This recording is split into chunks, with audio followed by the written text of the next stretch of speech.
Okay, Dr. Bell, what's the gravest issue from a public health perspective that we are dealing with that we most definitely need some healing love and we need to pay great attention to?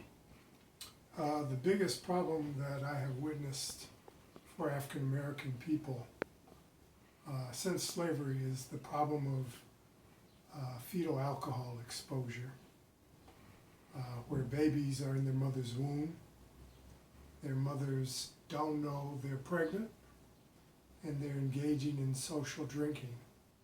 And then when they find out they're pregnant, they stop drinking because most women know you shouldn't drink when you're pregnant. The problem is they don't know that they're pregnant for a month or two. And by then, by the third week of pregnancy, if you're doing social drinking, you are damaging your baby's brain while they're in your womb. So, what is the solution for this? The solution is to either engage in safe sex until you are doing a planned pregnancy. And when you are doing a planned pregnancy, not to drink while you're trying to get pregnant.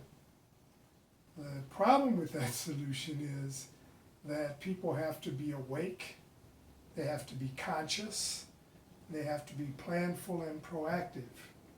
And 50% of pregnancies are unplanned. So no one is expecting to get pregnant. The other solution, there's research out there which shows that if you were doing social drinking before you knew you were pregnant, and you realize this after you are pregnant, there's some evidence which shows that choline, choline, which is found in egg yolks, can be taken in not high doses because it's safe, but about 500 milligrams once a day, twice a day, throughout the pregnancy. And it will cause the body, the baby's body as it's developing, to repair itself from the alcohol damage that was done before the woman knew she was pregnant. When it comes to those who have had children and those children show different types of dysfunctions, are there any solutions for them that they can utilize right now if their child is in first grade, third grade, sixth grade?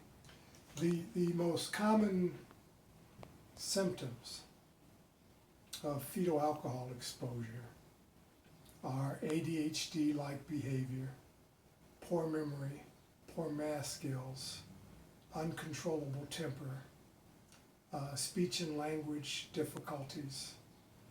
Sometimes you might even see the child looking a little autistic, difficulty in school, poor social judgment, difficulty getting along with others. So when you have a child who has those symptoms, and they're already in life, it's there again, some evidence that if you take 500 milligrams of choline, or if you give the child 500 milligrams of choline twice a day,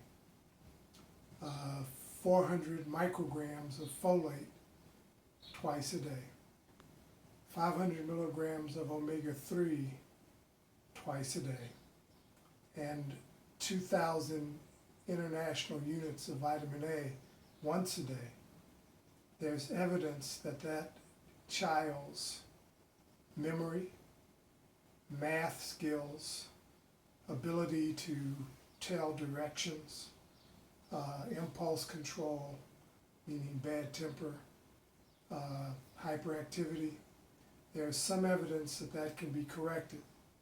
It, however, it depends on when you intervene, that is how old the child is. It depends on how much you might have been drinking before you realized you were pregnant. It depends on the quality of your nutrition. while you were pregnant, either before or after you realized you were pregnant. The problem is, one of the major problems is, if you look in prenatal vitamins, there might be 50 milligrams of choline in a prenatal vitamin. That's not enough to repair the damage that alcohol may have done to the brain. And it's not just alcohol. It's also clear that if you have twins or triplets, the mother has to generate 2 to 3 times the amount of choline for the baby's brain, which, unless you're eating 2 egg yolks a day, is probably not going to happen. So that twin pair or that triplet pair may come out choline deficient. And the way you can tell choline deficiency is that you get a child that weighs under 5 pounds, 8 ounces. You get a small child, you get a child that is born with a heart murmur. You get a child that is born with strabismus, which means their eyes are not pointed straight.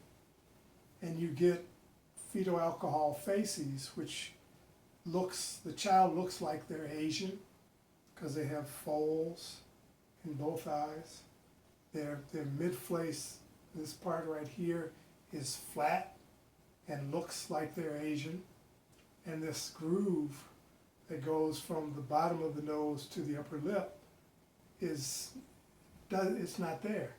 It looks like it's absent. There is no groove. Those are some of the more characteristic facies of fetal alcohol syndrome. So there's fetal alcohol syndrome where the baby was greatly exposed to alcohol. And then there's fetal alcohol spectrum disorder where the baby may not have that characteristic face, but still has the brain damage.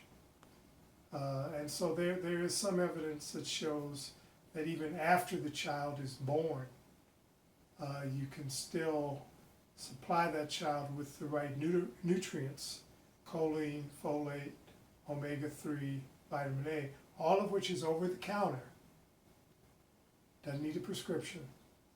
And the baby's brain, because the body is pretty intelligent, it's always trying to heal itself. And so with the right building blocks, it goes towards that effort.